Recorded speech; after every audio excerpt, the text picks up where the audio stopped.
Hey everybody, it's On Screen, Off Screen, back with another episode. We've got Lauren, Josh, and myself here talking about good movies, good books, just things that influence us, and hopefully we can share a little bit with you.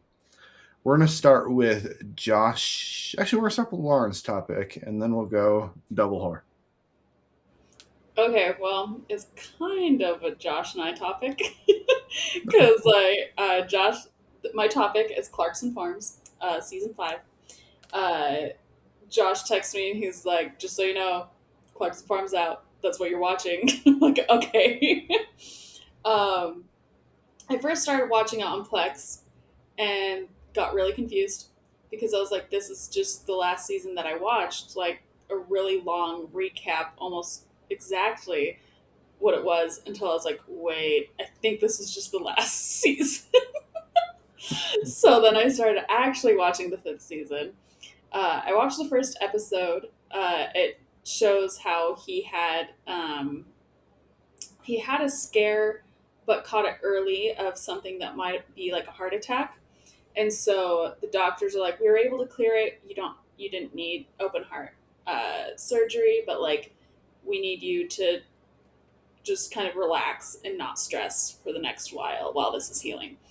And so he just milks that for all it's worth throughout this episode. He's like, I wish I could help, but the doctors at the hospital said I just can't. And then they had an F1, which I thought they would make more of a deal about Oscar, right? Coming. And they were trying to have him back a trailer into like a little space. And it was like just a blip on the episode. And I was like, no, no, no, no, go back to Oscar. Like, come on, you're trying to make this bigger. Um, and then I have a feeling I know why Josh wanted me to watch this episode. And it might be because there was a cow that they weren't sure. Like, they put a bull in a pen with a whole bunch of cows to impregnate them so that they could keep the herd going. And he's like, I just see the cow over there, and he's just not interested in all of the other. Like, I see the bull, and he's not interested in the cows. And then he's like, they're like, what do you mean? He's like, I think we have a Mercury over there. We have a. It starts like naming all these iconic gay people, and then it was so funny because then they called in a man who does animal husbandry, and he checked to see if they're pregnant, and he actually it was like 5 out of 7 of the cows were pregnant. And so he's like, no, he did his job or whatever. And he's like, yay, the bull's not gay. But it was just really funny. It was interesting though, because last season he opened up a pub, Mm-hmm. and this season he was going off about how much theft there was in the pub. And he's like, do you know how many glasses get stolen? And like, I was thinking like maybe 20, 30. He's like, 400. And I was like, oh my gosh. Wow. Like, somebody was stealing the cooking oil. And like, it just seems like everything that could go wrong for him goes wrong for him. And like, I feel like in the first seasons, the things that go wrong for him is because he's just stupid and doesn't know what's going on. And so he just is doing stuff to be funny for the TV show, like getting a Lamborghini tractor that does not make sense to have. Uh, and then, but this time it actually seems like stuff that's like out of his control, and he's actually trying to do good, but there's just like a lot of things going on. Like in England, they up the taxes on certain types of farms, um, which it was supposed to be targeted for people like him, but it ended up affecting a lot of other farms that were not like his. And he says like farms like me, meaning like people who are rich and bored, so they bought a farm. And apparently, there's a lot of that. I want to keep watching. I'm only on episode 1, uh, but I like Clarkson Farms because it's just wholesome, but also kind of like gives you the state of things in an entertaining way, and shows you the perspective of like the farmers in Europe. Uh, and yeah, I think I'm glad that there is a platform like that. for people to, because like I grew up on a ranch, and so like I knew some of the bull crap that goes on with like trying to raise cattle or farm or any of that. It's so ridiculous. But then It's it's, yeah, it's a lot. It's ridiculous. There's a lot of hoops you have to go through. Um, and yeah, so it's and then I think he was like trying out new sheep uh, in this first episode where somebody just advertised them as easy sheep, and so he bought a ton of them. But then he didn't have any way of um, hurting them, so he got the camera crew to try to help him like corral them into where they were supposed to be. Anyway, it was a great intro back into Clarkson Farms. Um, I'm excited to keep watching. uh Josh, do you like him better in this show, or do you like him better in is it Top Gear that he's on? Top Yeah, Top Gear, Gear. then the Ground Tour. It's the Yeah, same. It's just him, right? it's just him. I Okay. don't think that he has ever tried to be something that he's not for the sake of being on camera. Like Lauren said, he bought the Lamborghini tractor because he was trying to be funny for the show. I genuinely believe he bought the Lamborghini tractor because he was like, Lamborghini tractor. And no other reason than that. Like, he wanted to have the Lamborghini tractor. Because he goes around in the show, and then he's shocked to find out that it has the European, like, Italy connections for trailers and stuff, but not the UK connections. So he has to buy, like, a way to make the Custom connections. English, yeah, like, to even make it work at all. Uh, I wouldn't have even thought that there was a difference, to be completely honest. there's That's basically crazy. four different main options from, like, the main big tractor supplies. The US has its own. The UK has its own. There's like a general Europe one, and there's a like Australia one. Hmm. They all have their own specific connections and weird stuff like that. But like the tractor suppliers, like John Deere, makes all of the connections. You just have to buy the John Deere with that connection. Um, but yeah, as for the cows, that was just a complete happy coincidence because I texted Lauren when I realized that season 5 was out, not after I had watched any of season 5. So that was just total happy coincidence. As for Oscar showing up, I think it was actually just the right amount because his whole premise of the show is him trying to farm, not him, trying to get clout off of this F1 driver. So I'm glad that it was kind of like a short, like, hey, this thing happened. Um, but I did enjoy it. I thought it was fun. There's also the like crossover between like car people and Oscar Piastri. So a lot of people like me had already seen Oscar do it on his platforms and his social medias, so we didn't really have to spend so much time with it too. Um, Also, it's not like he's the most popular F1 driver, so it's kind of I like, like yeah, Oscar. he's here, you know. Everybody likes him. I just nobody like loves him because he's not like super personality. He's like generic Australian. That's Oscar.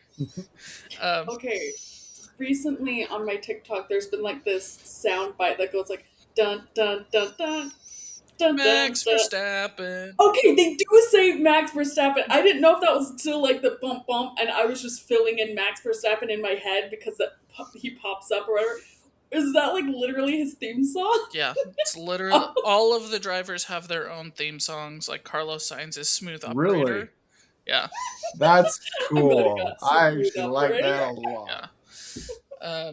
I don't think it's anything that they choose themselves, but yeah, with social media, they all kind of have their own theme song. Oh, okay. My favorite is Smooth Operator because it's an actual song, and it's just Carlos Sainz, and it's just because he has fantastic hair. That's the only reason he was given that song is because of his hair. Um, but yeah, this season is really good still. Um, it is quite sad in episode 4. That's where I'm at. Um, it is a very different season than normal. So, like in season 1, we get Clarkson, and he's trying to be a normal farmer. So he buys a Lamborghini tractor and he goes out and he tries to plow straight lines and he fails. And then in season 2, he's like, I know what I'm going to do. I'm going to be a sheep farmer. And then he buys sheep and everything goes wrong. And he's like, I don't understand this. Um, and then in season 3, he wants to be whatever it is. I forgot what season 3 was. And then season 4 is like, I'm going to do pigs. And so he spends the whole season doing like pigs. And then with this one, season 5, he's kind of like, I've tried all the kinds of farming, and now I have a pub. And so this one is kind of like he's not really building a type of farming that he's trying. Um, he is, but it's like he's trying to change the farm over to an automated system. So, like, episode 3 is him going to a bunch of really cool, unique farms in Sweden. So, like, one is like ultra science. The guy scans the ground and measures the exact nutritional value of specific areas so that he can put 10 potatoes in this square foot and 6 in the next square foot and 1 in the next square foot so he can optimize his output. And it's about the same size as Clarkson's farm, but he makes like 60,000 tons of potatoes each year. And Clarkson's like, I can't even produce that over my entire farm of anything. Um, and then he goes and there's like a floating cattle ranch um, on the water, and it's all about renewable stuff. So it uses the manure to clean the salt water, which then the cows drink. And when they go out and they deliver the milk that's gained from the cattle, they also pick up the town's previous old food, which they then feed to the cows. So it's all about renewable, space saving, XYZ, whatever. And it's really cool. Um, it's just, it is a little bit more unique in the way that, like, Clarkson doesn't start the season with, I'm going to try being a beekeeper. You know, he's like, I've tried it. I suck at it all. The answer is always hire someone to do it for me because I'm just incompetent. Um, but yeah, Lauren's exactly right. Like, the pub is absolutely insane because people want the glass that says the dog, whatever the pub is called, because it's Clarkson. So he has to buy like 400 glasses a month, and like there's these huge overhead costs because it's Clarkson's pub, so it has huge tourism. So like he has to pay for parking people to make sure that parking is all managed, and it's all out there and it's all crazy, and it's still fun. And Lauren's exactly right, it's positive, it's clean, it's uplifting. You get a lot of really cool characters. You get to see a lot of really cool stuff. And even for those who haven't been around like farming of any kind, I think all 3 of us have, it is a very cool look at what it is. And right as season 5 released, my favorite thing about it is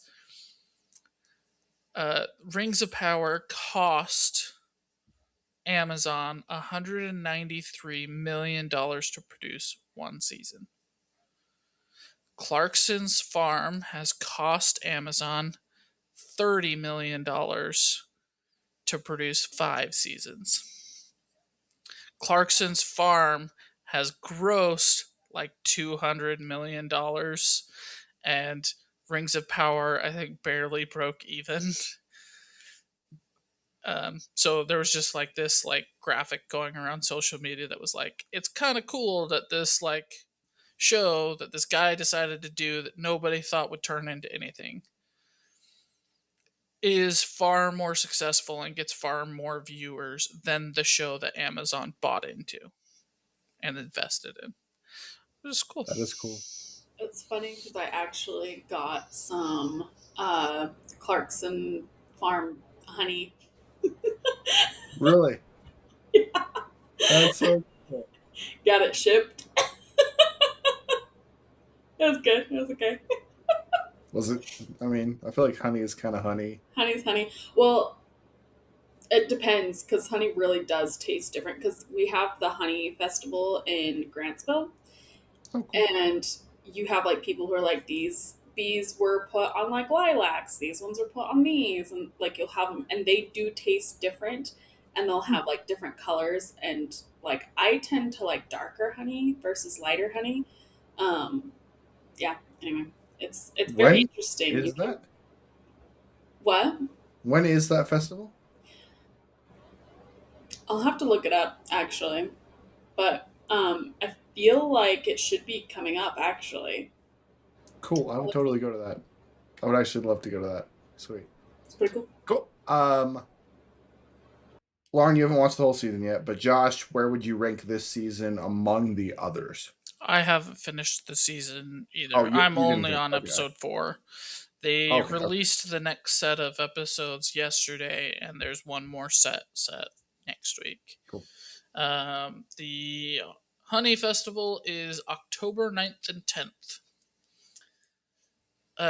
So far, it's my least favorite episode season, simply because it's not the previous seasons, like I mentioned, where he's It's not the trying to do farm something season. ridiculous, and we didn't get his catchphrase of "How hard can it be?"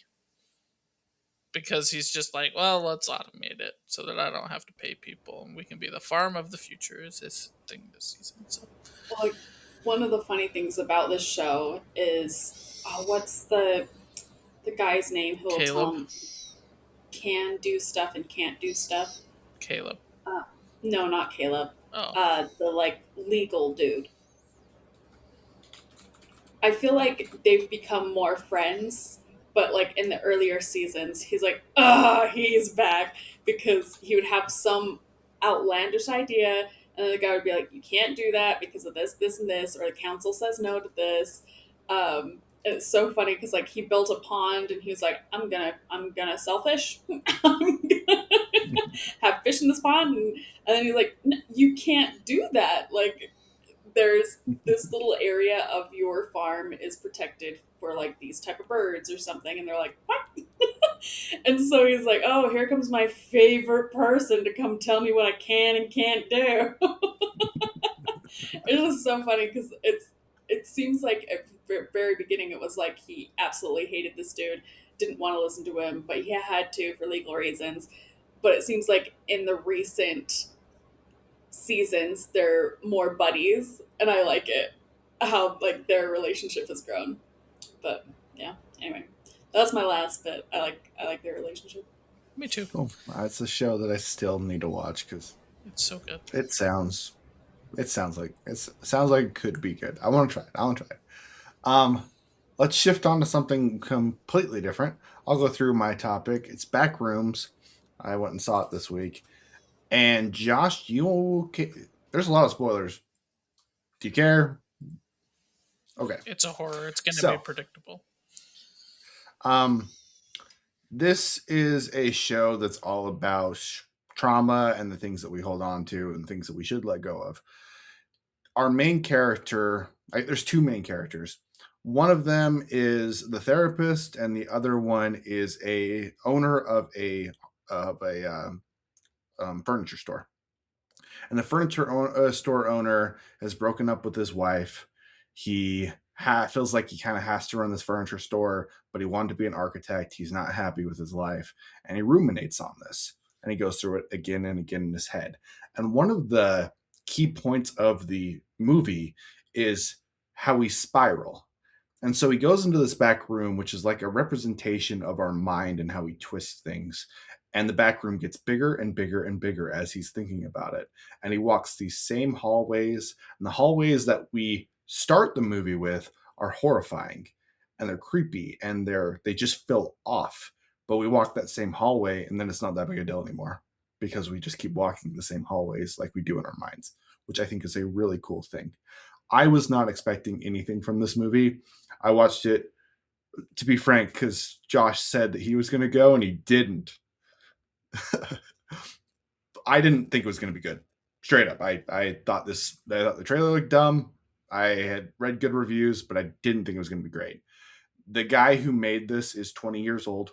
He is now the youngest person ever to reach number one in the box office as a director. It's never happened before. It was a $10 million budget and it's made like 200 and something now. It's put him on the map and he deserves all the credit. I think it's a good movie and I also understand why people don't like it. There are parts of it that are a little rough.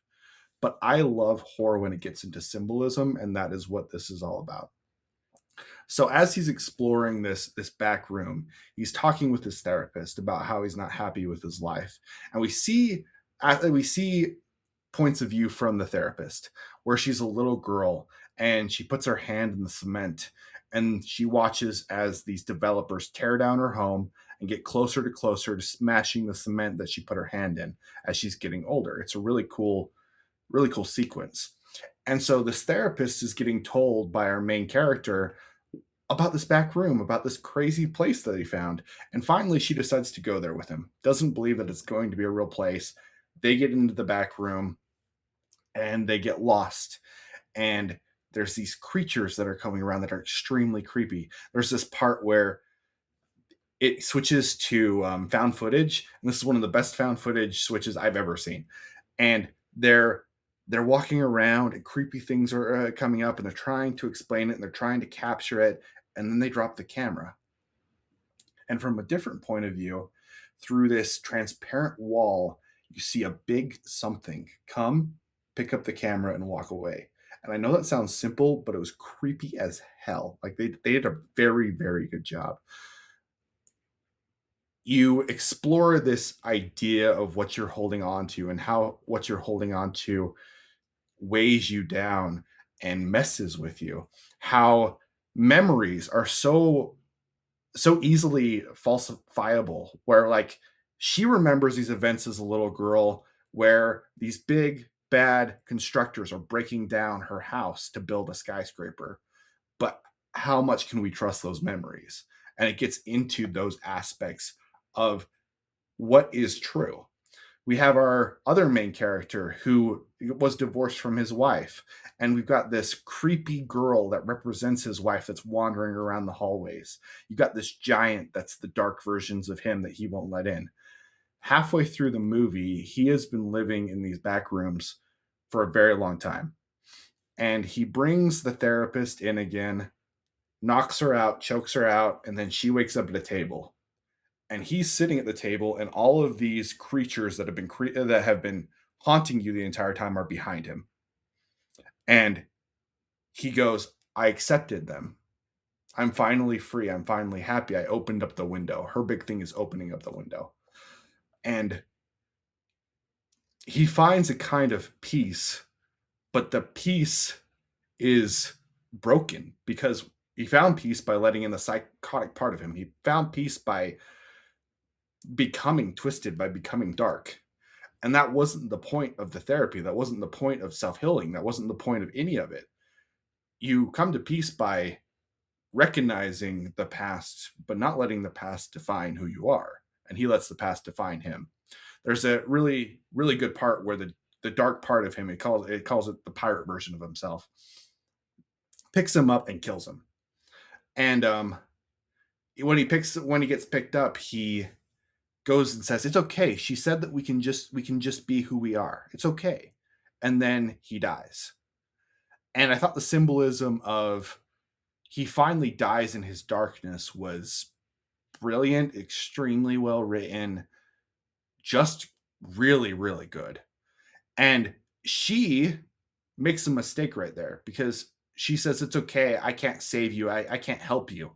And the entire time, the reason that she became a therapist was to be able to help her mom, but she couldn't help her mom. So it's another loop that she's going through, just like he was going through a loop, going through the exact same hallways over and over again, of she can't actually save anybody. And how does she deal with that? And she's running away at the very end of the movie from the giant version of our other main character, the creepy, monstrous version of him. And she runs down the same hallways. The hallways get smaller and smaller and smaller until she's trapped. Her mom was an abusive person who locked her inside the house, and she would constantly just look out the window. And her whole symbolism is getting outside the window. And she gets to the end of this hallway, and there's just a window that she can't escape, and she has to look out of. The thing that I didn't like is the next part where this ends up being all a science experiment, and the scientists take her in, and she knows that she's never going to escape. And they do some cool symbolism stuff there, like in seminal spaces, which is what this is all about. You have basic rooms that are like that are supposed to be busy, but they're empty, and it's supposed to be creepy. Well, as she's talking to the scientist, she thinks that she's free, and you see that the paint behind her is white, and then it slowly bleeds to yellow, and more of her is covered in yellow because she realizes that she's never getting out. The end of the movie is the Backrooms version of her is stuck in a room full of windows, and she's alone, and she's never getting out. They did so many cool things with symbolism in this movie, with ways of conceptualizing like trauma and sticking in our trauma and ruminating in our thoughts and not moving on and not finding any kind of peace, and how we can actually have peace, that I loved it. There are parts that are a little slower, but that doesn't mean it's not good. And I really, really, really respect that somebody came up with a new idea. They pushed for it. They explored. They explored something deeper. This all came from a 20-year-old, which is amazing.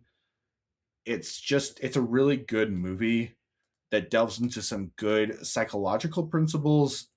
I don't think you would hate this, Lauren, but it's not necessarily something I would recommend to you. Or if somebody wanted you to watch it, I don't think you'd hate it. I think you'd find some of it interesting. And Josh, I honestly think you're gonna love this movie. It's just well done. It's interesting because, like, when you were talking about the guy kind of like accepting his things, he's like, "Oh, I found peace" or whatever, but it's like not actual peace.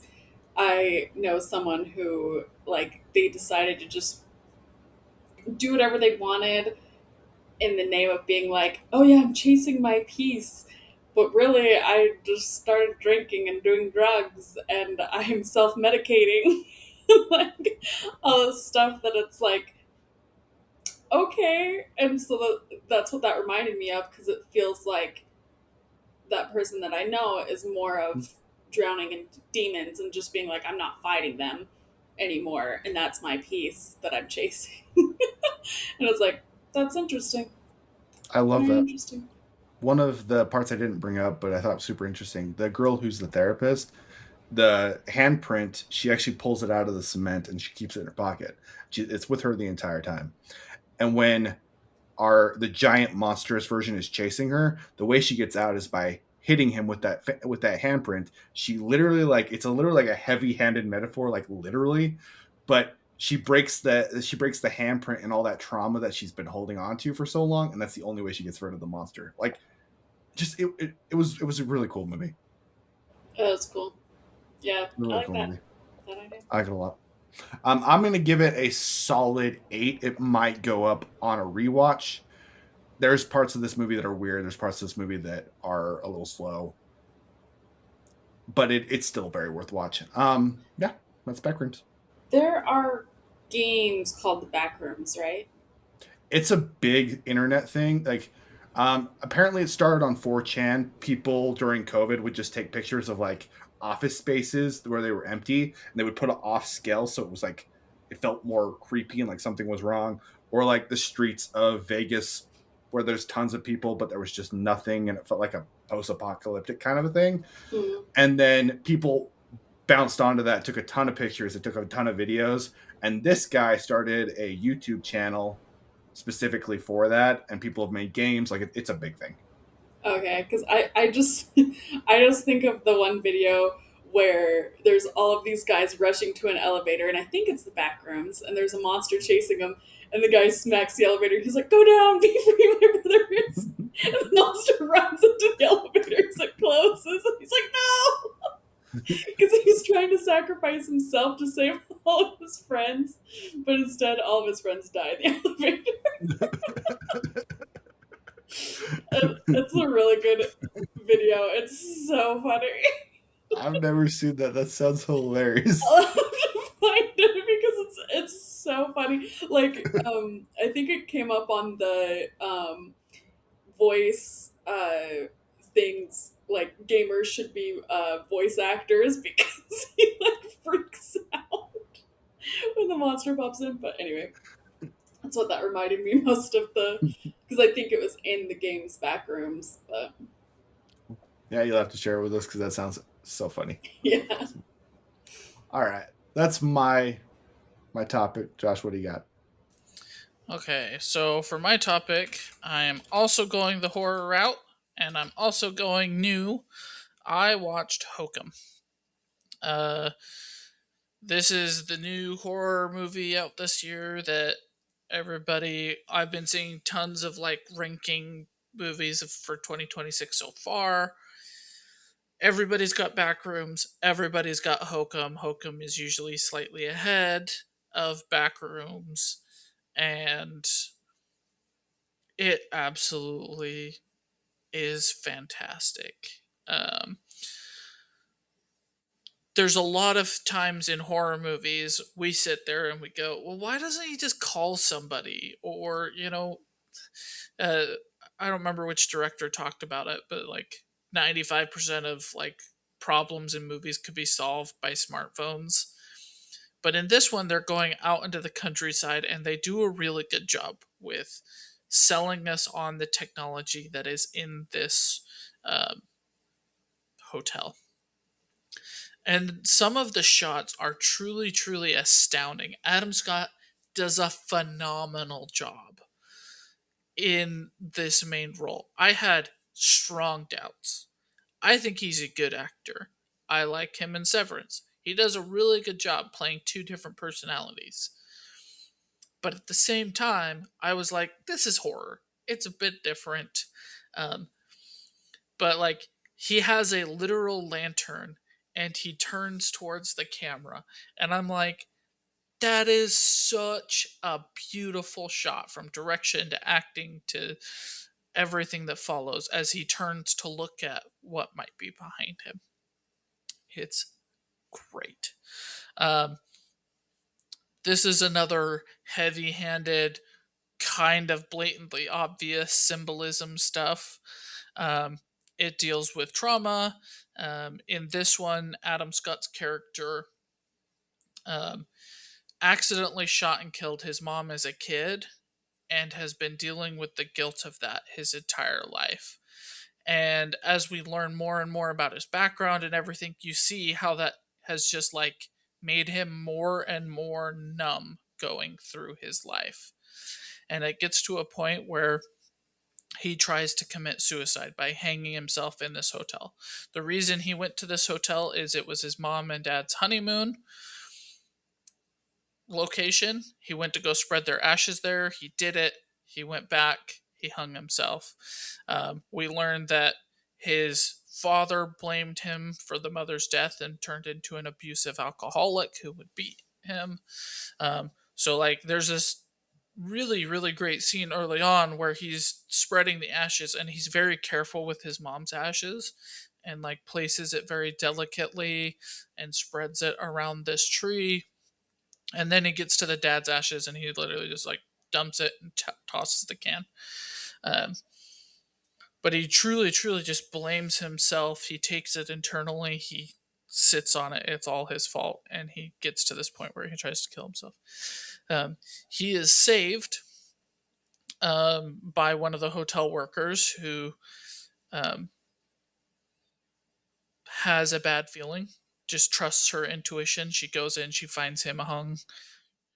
She holds him up while the bellman cuts him down, goes to the hospital, comes back to say thanks for saving my life, only to find out that she has also gone missing. So he kind of sticks around because he feels like he's kind of responsible for her going missing. And then we get to see some of her trauma and everything that's going into that. Um, this is a very good movie where a lot of the symbolism and take on it is how the previous trauma and guilt and blaming yourself changes your perspective on reality. And we're asking the question constantly within the show, what is reality? And the way we know what reality is in this show is via reflection through his glasses. So there's a point where he is looking at a TV and he's watching one of his childhood heroes read a letter that he wrote to the childhood hero about shooting his mom. And the childhood hero just starts blaming him and saying, "You deserve to die for doing this." But we cut to a facial shot of Adam Scott, and we can see in the reflection of his glasses that the TV is just static. So That we is so know that cool. it's not real and that that is something he's hallucinating. But we know that the That's so witch cool. in the hotel is real because when we see her reflection in the room, she's there. So That's cool. every time you question what is reality, you have to look for a reflection in the scene. And then we learn that he heals and he has to forgive himself by looking inward and taking an inward reflection of what is really to blame and is it okay to accept and move on. And then at the end, he is literally bound by chains, about to be dragged into hell. And his mom's spirit comes in, and we know that it's real because of the reflection. She pats his chest, and he puts his hand there to like put his hand on hers, and then he remembers he picked up a file that lets him break free from the chains. I That's cool. really, really, really like this horror movie. I had medium expectations because, like, usually when it's a horror movie and it's really, really popular, I turn around and go, I don't know what you guys are talking about. That sucked. And then we get to something less popular, like Woman in Black. I go, that was amazing. I absolutely loved it. But this does what Woman in Black does as well. This does what I think good horror does, and that's the anticipation. My hairs were standing on end constantly throughout this. It didn't let me know when there was going to be a scare or when something was going to happen and when it wasn't. There's a what do you call it? Dumbwaiter, and he looks down at three different times,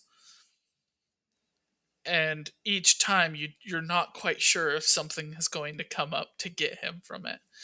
There's great symbolism with the girl that saved him. We do find out she died, but each time he sees her, her eyes are open until the end when her killer is dealt with. Her eyes are closed, and that's just pretty heavy-handed. She's finally at rest. That's the kind of accepted thing, but it's never really said. Um, it's really, really good. I do have like one kind of criticism of this, and that is it's pretty obvious that there's a message that men suck and cause all problems, and women are innocent always. And I'm like, well, that's not true. But in the three, we're exploring three different people's trauma. in exploring Mhm. those in these situations, yes, it is that way. Um, but like the witch only targets men, and that is part of it. And it's like, okay, I don't love that, but it's not blatantly just like trying to say that. I think it just so happens that in these situations it is that way. But anyway, I really, really liked it. I absolutely would watch this one again. I think it's awesome. It's super good. So I've seen Adam Scott in Krampus, and it just made me laugh because I'm not sure if Krampus is actually horror or It's horror, not. but it's comedy horror. It's for Oh, comedy. oh, okay. Yeah. Because that's where I was like, and I didn't know. Yeah. So it was I did not know how to feel about that movie. So I was wondering, Hokum is just horror, It's and just Adam straight Scott does a horror. great Yep. job. He does Okay. a phenomenal job. He's questioning reality constantly throughout this. You can see him blaming himself. You can see him start to come alive once he was saved. Speaking as somebody who's been down that road, when you kind of have that like, oh, I'm still here, even though I tried doing that. Like you have a little bit of a different thing, and you see the like weight on his shoulders lighten towards the end. Um, in the beginning of the movie, he's a total douchebag, um, and you see him take accountability for that towards the end. Like at the beginning of the movie, there's a bellman who's trying to talk to him because he's a writer, and he's like, "I want you to read my manuscript," and he's like, "I am inspired to write a character about you. This character is completely oblivious and can't read the room and is completely ignorant to his surroundings." And then the bellman is like, "Oh, interesting," and is oblivious and is like, "So will you read my script? Give me some notes on it." Um, and then he continues going. So Adam Scott grabs a spoon, he puts it in a candle thing, heats up the spoon, and then burns the bellman to get him to go away. Um, like total douchebag kind of move. Um, there's a mirroring aspect where the movie actually starts with the ending of the book that Adam Scott's character is writing. He tells that ending to the girl that saves him right before she does it, and she goes, "That's kind of bleak. I'm not gonna read it then." And he's like, "Well, good news. The movie will usually change the ending to be something happier." And that is a mirror of the actual movie because the actual movie planned to have a much bleaker ending. And then it was changed to have this more positive outcome. Um, and then the movie ends with him writing the new ending. Um, so it's like Cool. mirroring, we're exploring three different characters' trauma. I think it does a really good job with all of them. There are some weak points. I was talking to a horror friend of mine who just happened to watch it the same night. I sent him a message on Discord and I was like, "Hey, you should watch this." And he was like, "I just watched it last night." And I was like, "Me too." And he was like, "I didn't like it because XYZ." And I was like, "I think it could be better, but in these ways." And he was like, "Well, yeah." Like the childhood hero that shows up kind of creepy and blames him. Like his point was they should have made better use of that character and had him show up more. I was like, I kind of like the amount that we got there, but I wish we had gotten more of the girl that saved him because she was a really compelling character. And how she was killed was just sick and twisted and kind of sucks. What she does is, so Adam Scott's character, he's an author, so he records himself giving ideas and stuff. He Mhm. records himself talk about the character, about the bellman.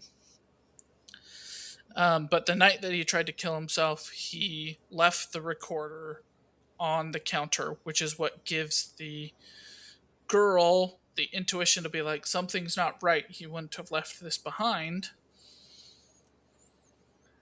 but she has it on her when she's killed. So there are recordings of her being like, "It's really dark down here. There's no way out. I can't find any way out. The intercom's the button to the dumbwaiter's broken. XYZ whatever." And I wish they would have made better use of that, because it pops up twice, and it's like she could have recorded so much lore or what is happening to her, or had some stuff happen, and that could have just popped up. Could have just happened. But anyway, I'm giving it a 9.2. I absolutely loved this movie. I think the ending could have been tweaked a little bit for sure. They could have done some Wow. stuff better, but there's nothing that they did egregiously bad for sure. I loved it. Is that your highest rated horror movie ever? No, because I'd give Woman in Black like a 9.5. Okay, Um, there's probably a couple others. The Descent is also in the nines. I don't know what it is off the top of my head, cool. but That's it's up very there. cool. It's really good. That's very cool. All right, let's go to our shared topic, and this one was recommended by Lauren. Surprisingly enough, Why surprising? I mean, the whole topic, everything about it, all of it, very Um, surprising. I'm glad you did though. so we watched Cargo. Mhm. I suggested it because I've seen some things. It has Martin Freeman in it. I like him as an actor, and I've seen some scenes from it, and I was interested in watching it. Um, so it starts off with Martin Freeman, his wife, and his daughter are on like this boat. Seems to be an apocalyptic thing. There's zombies, and he like goes scavenging because they're low on food, and he gets some supplies. Tells his wife it's safe. His wife's like, "Oh well, if he got all this stuff from that thing, I'm gonna see what I can get from there." So she goes down in there, and there was a zombie in there. It gets her. She comes back up. So they're like, "Oh, well, we have to go to the hospital, like, because that's really bad in case that wasn't a zombie because you weren't exactly sure what it was." And so they're like trying to hold on to hope that it wasn't a zombie that bit her, but she's like, "I'm pretty sure it was a zombie." um, so they end up ditching the boat, trying to go find this hospital, but in the time they get in, like, a car accident, and it definitely is about, like, if she wasn't about to die, she was definitely going to die now. And she goes all zombie on him and bites him. And so he's like, well, great. Now I don't know how to, like, keep my daughter safe because I'm going to die. He has, like, this timer of when he's going to turn into a zombie. So he's like, I have to secure my daughter's future before I go zombie. So he's just going around trying to find places that he can have his daughter be that will be safe. But it seems like every single one of his options is not great. And he kind of finds this Aborigine girl um, who has run away from her people because her father had gotten bit and she was looking after him as a zombie. And in the end, this she like gets hurt. He's hurt. Like, you think they're not gonna make it because this his daughter is this infant child that he has to carry on his back, and so they come up with this idea to he puts a mouth guard in so he can't bite anybody, and then they basically like bind his hands, and then he makes it so that he's carrying his little girl and the Aborigine girl who's also hurt, who couldn't really stand on her own, and they like basically use this stick with some meat on it to make him to walk him in the right direction. Um, and there's this perfume that the mom has that the dad would use to calm the baby down because the baby couldn't be loud or else it would attract some of the zombies. And so he'd like spray it for the baby to calm down. And I got like weirdly weepy when at the very end the Aborigine were gonna just kill him because he's a zombie, so they're just gonna put him out of his misery. And the little Aborigine girl's like, wait just a second. and she sprays the mist so that he gets like this moment of calm before they kill him. And I was like, oh my gosh. Because like this whole movie is about like this dad trying to protect his daughter in this really messed up world, and like the lengths he would go for it. And then they actually honor his body by like burying him up in a tree as well. Um, and then they take care of his daughter by taking her to kind of this uh, I can't word. Safe It, zone. yeah, safe zone. And so they are able to tend her to her there, and like, um, and the Aborigine girl was able to go home, uh, and it kind of had a happy ending, um, even though Martin Freeman dies. But and it's yeah, I thought it was really well done. Um, I enjoyed it. I would give it like an 8.5. Okay. Okay. Josh, what do you think? I really, really liked 85% of this movie, and it Okay. would be the beginning 85% of this movie.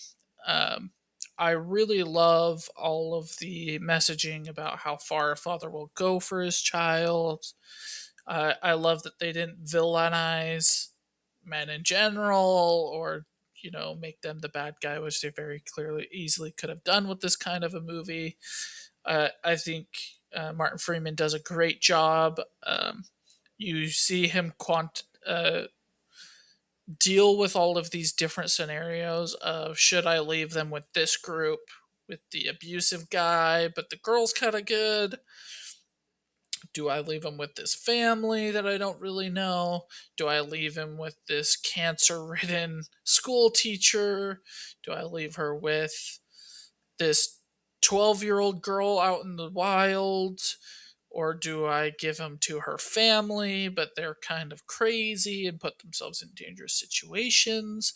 Um, so you see him like valuing what is the value of survival versus these negative things that will be part of her life if she is left here. Um, and like I said, the beginning 85% of this movie is really, really well done with that. Um, I was genuinely shocked. I was not expecting to like this movie super well, but like they didn't overdo it with the zombies.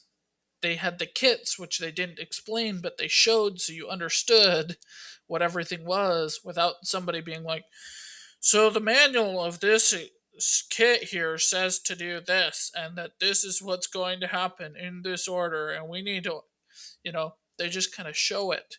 Um, where I think it could have been better is like, a mom's love is also pretty powerful, you know? I think if the whole point was like a parent's love will get him to fight off the hunger for longer, probably the moms would have too, you know? Like maybe she would have put up a little bit more of a fight. I don't know. Could be a little bit different there. That's fine. I'm not saying that's a bad thing. It's just something I was thinking.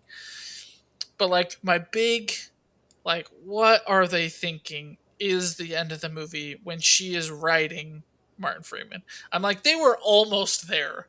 Why did she decide that she couldn't walk any further and had to ride the zombie? I'm like, what? What, what is happening? Why? That is just like a weird decision.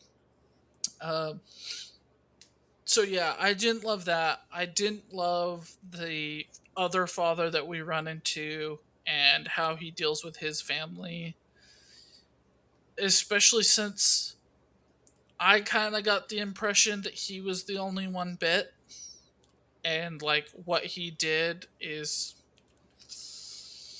not great. uh, Not a fan of that. That was kind of hard to watch. Um, and then we get the final confrontation with the abusive guy, and they kind of just decide to leave him there. And Oh, I I'm thought he like, was dying. He just left him there to die. why was he dying? He Martin shot him. Freeman was the one that was shot. They both got shot. Yeah, they He did. shot him, and then Martin Freeman got shot Okay.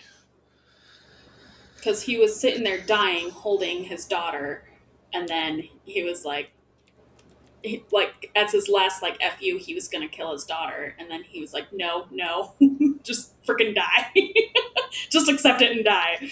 Uh, yeah, Okay. I still don't love that either way. yeah.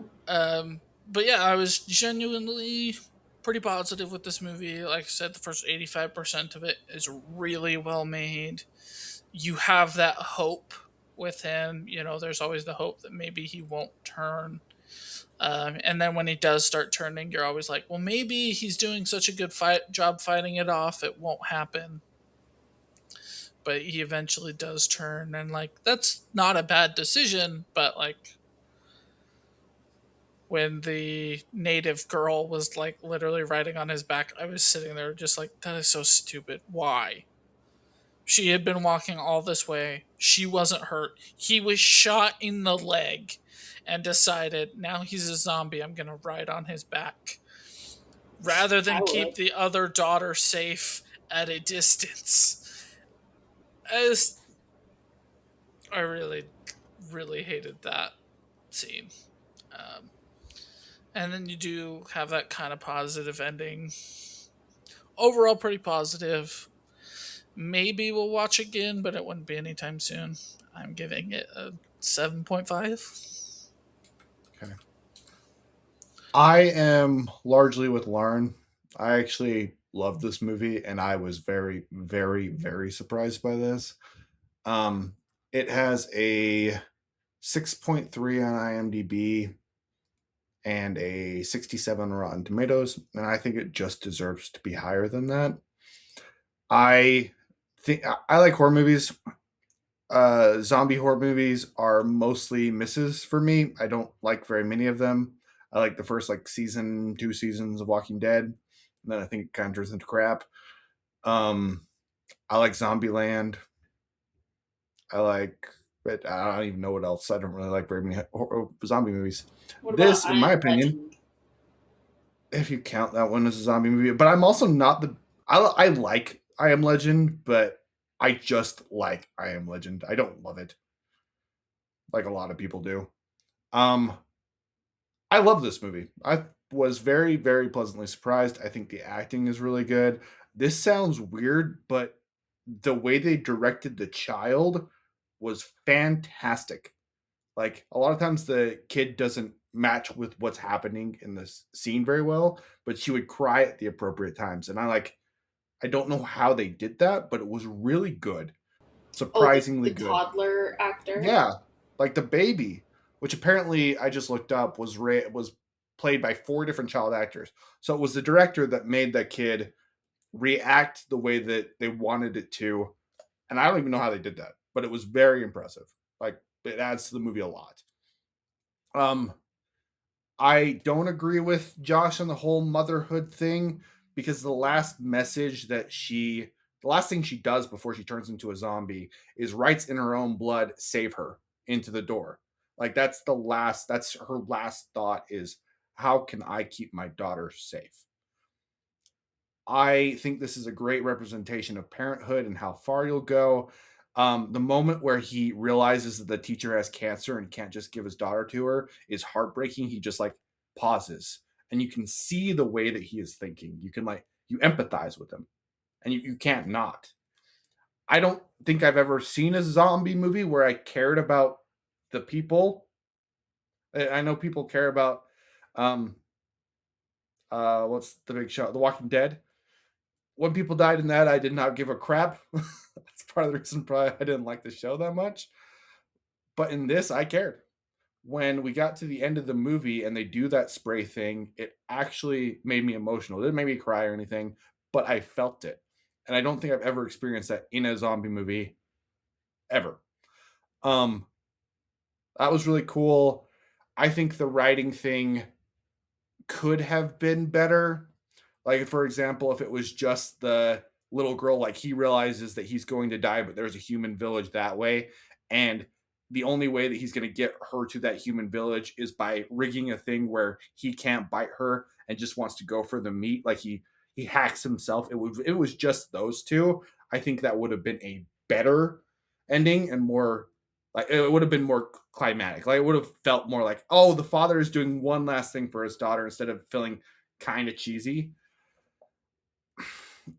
It didn't drop my rating of the show too much because I think there's so much good in it, and I do recommend that people watch it. If you're into zombies, I don't know why you wouldn't watch this. Personally, I'm going to give it a solid 8. I think it is underrated. I think it is 100% worth watching. One of the things I liked about this movie is normally when you have zombie apocalypse movies or games or whatever, it's usually showing the worst of humanity and how people will revert to just being the worst. Whereas I feel like this was the opposite. You did have that one scummy dude, but most of these people were trying to be helpful. Most of these people were helping, like, trying, weren't really trying to underhand him. Like, even though that one scene with the family was hard, like, the dad was still like, you can have all of our stuff there. Like, I have to do this. Um, but and he's like, and then also here's your out if you need it. Um, and then like you have the Aboriginals just taking in that little girl. You have the cancer person who helps him when he was like seizing on the floor. She like put a blanket and like new clothes next to him and stuff, and like so it was like all of this like little humanity that was still there even in the apocalypse that I think I really liked about this movie was I that love it that focused on the good. because that you're right, and that's something that typically that bugged me with Walking Dead. So it's like there's only so many humans left. You guys can't afford to kill each other. It just never made sense to me. And like you go to a small town where everybody's tight knit and they all know each other, you're usually a lot kinder to each other, and you have to work together. You get tight knit. You get to know each other. There's not enough room for all the bickering bullshit. And in those tight knit communities, those small communities, I usually see the best kind of people. I didn't really think about that, but I love that about this movie. You're right. Yeah. Anyway, good movie, guys. We highly recommend it.